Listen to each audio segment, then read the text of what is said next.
This is very important information. Most people think that NASA can predict eclipses accurately, that they have very advanced knowledge. Therefore, it proves that heliocentric is true. Unfortunately, that's not the case.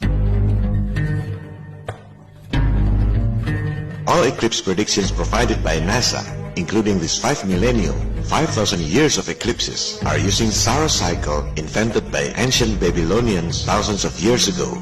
Both solar and lunar eclipses are so predictable because they always repeat in a cycle of 18 years, 11 days and 8 hours. It's called Saros cycle and it has nothing to do with heliocentric. Ancient Babylonians believed the earth is flat, the sun and the moon are revolving around the earth, and so do the stars and other celestial bodies. They didn't calculate the distances, sizes and speeds based on false assumptions and speculations like heliocentric teachings. They simply observed the sky and took whatever it is. With that paradigm, they can predict eclipses accurately. Such predictions are impossible to be done using heliocentric model.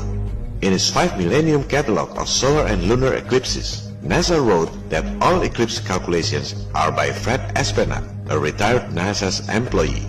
NASA never calculated and predicted eclipses using heliocentric model. They simply hired the best Saros researcher, their retired employee, Fred Espenak, to calculate and predict eclipses using ancient Babylonians method that has nothing to do with heliocentric. NASA even wrote that Fred Espenak is responsible for the accuracy of those 5,000 years catalog of eclipses.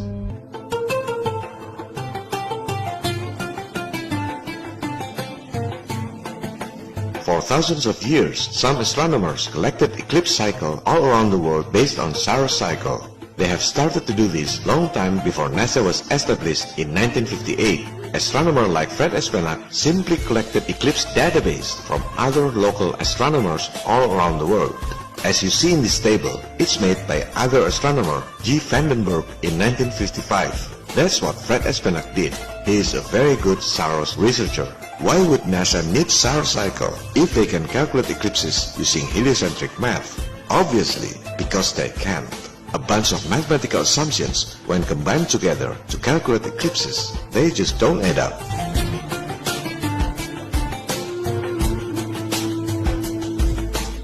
There's an interesting review from Matt Parker from Stand Up Math's channel. He's the only person who got prestigious title as London Mathematical Society Popular Lecturer, a very smart and articulative mathematician. Here's what he said about predicting eclipses using heliocentric math.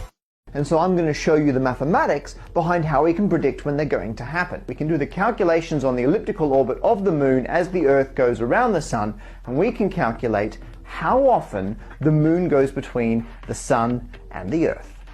Unfortunately, it's not that simple. It is a wonder we have eclipses at all.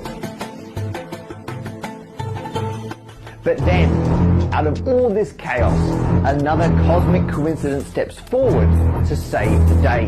It's called the Saros cycle, and it allows us to predict when eclipses are going to happen in the reasonably near future. Some thickheads still don't understand why NASA uses Saros cycle to predict eclipses. They say there are a lot of software predicting eclipses using heliocentric math.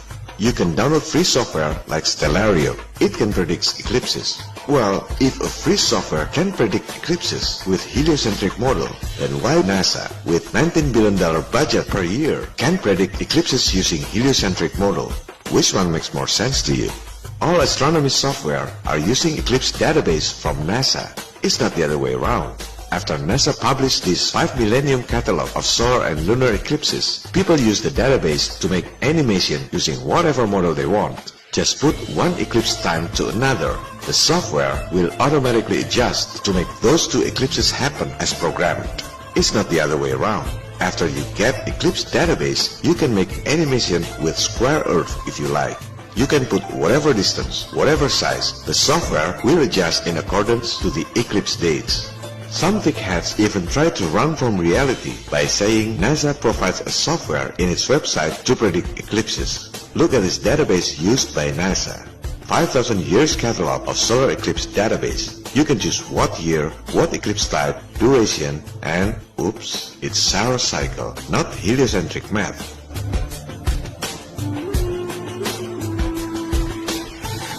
This is the 3D movement of their heliocentric model. The sizes, distances, and speeds are not to scale. This is just to make you have an idea of the true heliocentric concept. The question is, how could NASA 48 years ago kept up with the Earth's orbital speed, almost 100 times faster than the speed of sound, and also kept up with the sound speed across the space at almost 60 times faster than the speed of sound?